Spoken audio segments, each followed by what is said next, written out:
Hoje eu convidei o meu eu do passado para a gente tomar um café. No meio da conversa ele me perguntou se nós estávamos livres. Eu disse que sim, que tinha sido uma jornada incrível. Daí ele me perguntou se tínhamos superado todas as dores. Eu disse não, ainda não, mas nós estamos no caminho.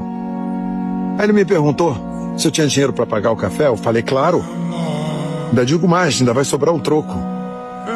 E por último ele me perguntou se eu tinha orgulho dele. Eu disse que ele era a coisa mais incrível que eu tinha conhecido em toda a minha vida. Pela sua coragem, pela sua força e pela sua determinação.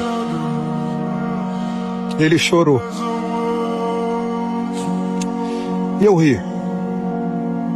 Eu ri com lágrimas nos olhos.